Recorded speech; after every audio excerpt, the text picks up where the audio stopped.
Bismillahirrahmanirrahim. Assalamualaikum warahmatullahi wabarakatuh. Alhamdulillah wassalatu wassalamu ala Rasulillah Sayyidina Muhammad ibn Abdillah sallallahu alaihi wa ala alihi wa sahbihi wa sallama tasliman katsira. Amma ba'du. Pemirsa MJ TV yang dirahmati Allah Subhanahu wa taala, melanjutkan dari tafsir surat Abasah yang menjelaskan kepada kita beberapa kisah.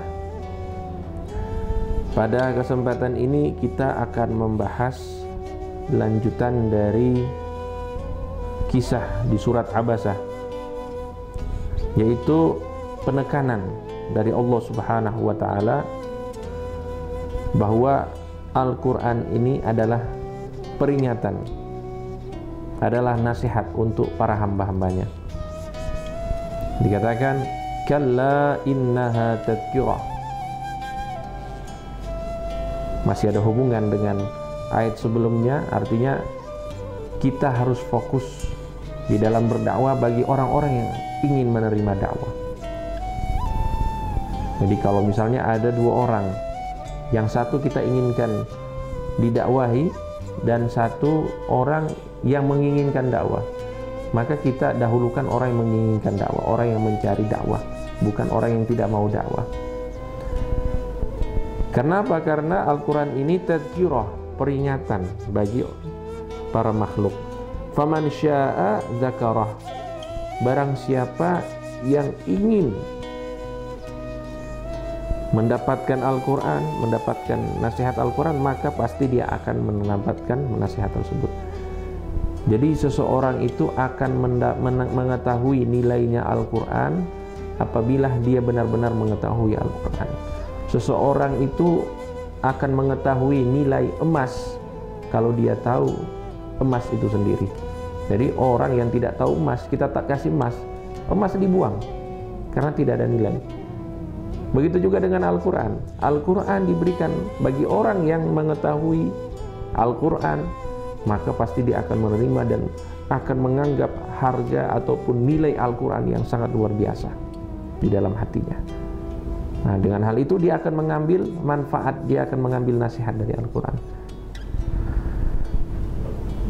Fi suhufim mukarramah. Jadi Al-Quran itu terdapat di dalam lembaran-lembaran yang memiliki sifat mukarramah, mulia di sisi Allah Subhanahu wa taala. Marfu'atin mutahharah, yang diangkat derajatnya oleh Allah Subhanahu wa taala, dan juga mutahhara, suci dari sentuhan syaitan. Kemudian siapa yang mengurusi Al-Quran ini sebelum diturunkan kepada Nabi Muhammad SAW? Dikatakan bi aidi safarah kiramin bararah. Al-Quran ini langsung ditangani oleh para malaikat. Para malaikat yang memiliki sifat mereka ditugaskan oleh Allah untuk menulis kembali Al-Quran dari Lauhil Mahfuz. Nah, jadi kisahnya seperti ini. Allah Subhanahu wa taala menurunkan Al-Quran pada malam kemuliaan atau yang kita kenal dengan Lailatul Qadar. Itu dari Lauhil Mahfuz ke langit dunia. Jadi kisahnya seperti itu. Sehingga kita mengamalkan perayaan Nuzulul Quran pada 17 Ramadan, itu adalah turunnya Al-Quran dari Lauhil Mahfuz ke langit dunia. Kemudian dari langit dunia itu malaikat Jibril memerintahkan kepada malaikat-malaikat pencatat Al-Quran, dicatat lagi Al-Quran yang ada di Lauhil Mahfuz tersebut, dicatat kembali. Kemudian malaikat Jibril secara berangsur-angsur turun kepada Nabi Muhammad SAW, mewahyukan Al-Quran yang sudah berada di langit dunia. Nah, itulah yang dimaksud di dalam ayat ini. Jadi para malaikat itu menulis kembali Al-Quran yang ada di Lauhil Mahfuz. Dan malaikat-malaikat ini memiliki sifat apa? Kiramin bararah, memiliki sifat yang taat kepada Allah Subhanahu wa taala. Jadi Al-Quran diturunkan selama 23 tahun kepada Nabi Muhammad, 13 tahun di Makkah dan 10 tahun di Madinah. Dan ini secara berangsur-angsur sesuai dengan kejadian dan pertanyaan orang-orang pada saat itu. Sehingga Di sini dijelaskan bahwa Al-Quran itu akan berharga, akan bernilai bagi orang yang ingin mengambil manfaat dan ibrah serta nasihat dari Al-Quran. Tapi bagi orang yang berpaling dari Al-Quran, tidak mau Al-Quran, maka jangan sibukkan dirimu dengan mereka. Kemudian Allah Subhanahu wa Ta'ala memberikan penjelasan tentang laknat yang diberikan kepada orang-orang kafir yang tidak mau dan enggan terhadap Al-Quran. Qutilal insanu ma akfarah. Celakalah manusia. Manusia di sini ialah orang-orang kafir yang tidak mau menerima Al-Quran.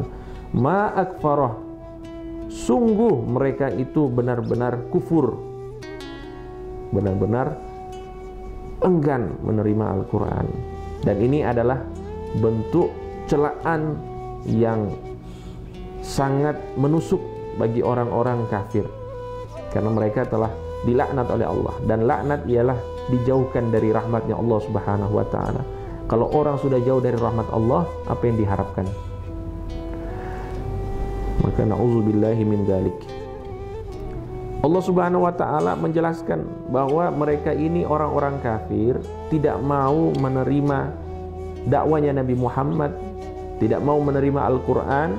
Alasannya itu adalah kesombongan yang ada di dalam hati mereka. Sehingga Allah Subhanahu wa Ta'ala jelaskan kepada mereka, min ayyi syai'in khalaqah. Dari apa kalian ini diciptakan? Dan ini adalah bentuk penetapan dari Allah. Dari hal apa kalian ini diciptakan? Maka Allah jelaskan, min nutfatin khalaqahu faqaddarah. Kalian ini diciptakan dari nutfah, dari setetes mani yang menjijikan. Kemudian Allah Subhanahu wa Ta'ala menghidupkan kalian di dalam rahim ibu-ibu kalian. Faqaddarah artinya di dalam proses, ya, di dalam proses. Allah Subhanahu wa Ta'ala menakdirkan di dalam proses yang ada di dalam rahim ibu, dari mani ataupun nutfah berubah menjadi alaqah, menjadi darah, kemudian menjadi mudghah, menjadi segumpal daging, kemudian menjadi bentuk sebagaimana bentuk manusia yang belum sempurna, kemudian sehingga menjadi sempurna. Itulah yang dimaksud di dalam ayat ini. Jadi kita dikatakan bahwa manusia itu diciptakan dari nutfah yang menjijikan. Kemudian Allah Subhanahu wa Ta'ala setelah menciptakan manusia, Allah itu membuat manusia dari setetes nutfah menjadi manusia dengan proses yang ada. Tidak sampai di situ nikmat yang Allah berikan. Tsummas sabila yassara. Kemudian jalan keluar. Jalan keluar ini artinya persalinan. Persalinan seorang ibu itu dimudahkan oleh Allah Subhanahu wa Ta'ala. Jadi bayangkan nikmat yang Allah berikan. Jadi dimudahkan untuk persalinan. Tsumma amatahu fa'aqbarah.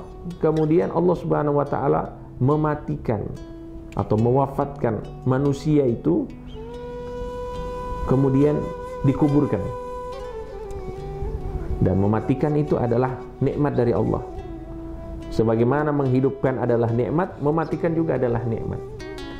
Menguburkan juga adalah nikmat. Artinya Allah perintahkan kepada kita untuk mengubur orang-orang yang telah wafat. Dan itu adalah bentuk nikmat dari Allah. Coba kita bisa bayangkan kalau orang meninggal itu dibiarkan begitu saja. Pasti dia akan membusuk. Pasti dia akan hina dilihat oleh orang. Maka Allah Subhanahu wa Ta'ala karena maha rahmatnya, Dia memerintahkan Nabi Muhammad SAW agar orang yang meninggal dunia itu dikuburkan. Nah, itu ajaran Islam untuk menutupi segala bentuk kekurangan. Sehingga di sini Allah Subhanahu wa Ta'ala ingin mengatakan kepada orang-orang kafir yang tidak mau menerima ajaran Islam bahwa mereka ini termasuk orang-orang yang terlaknat, karena mereka ini hidup atas ataupun berkat Allah Subhanahu wa Ta'ala. Mereka dimuliakan oleh Allah Subhanahu wa Ta'ala, tapi mereka tidak mau menerima syariatnya Allah Subhanahu wa Ta'ala.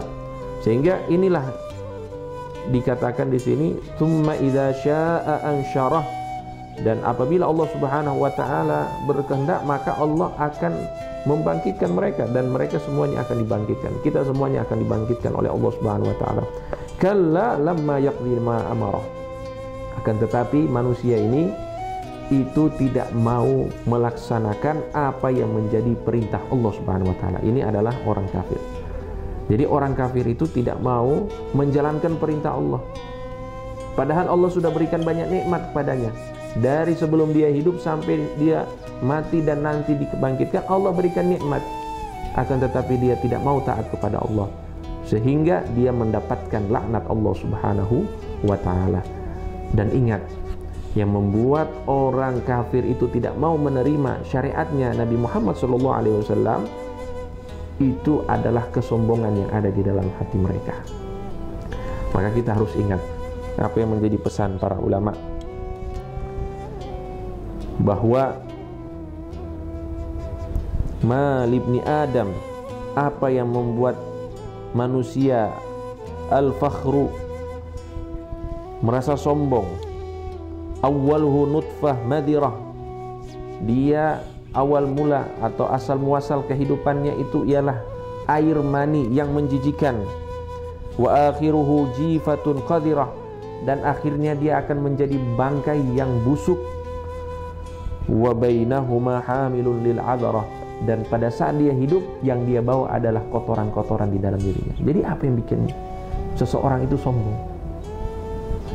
Maka di sini jangan sampai kita termasuk orang-orang yang sombong, karena sombong itu akan menjuruskan kita kepada penentangan.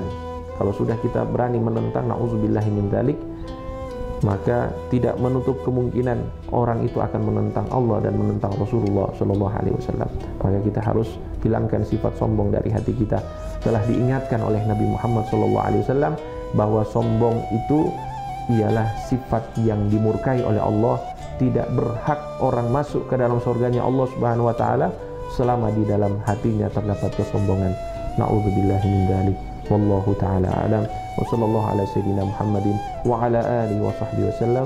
Walhamdulillahi rabbil alamin.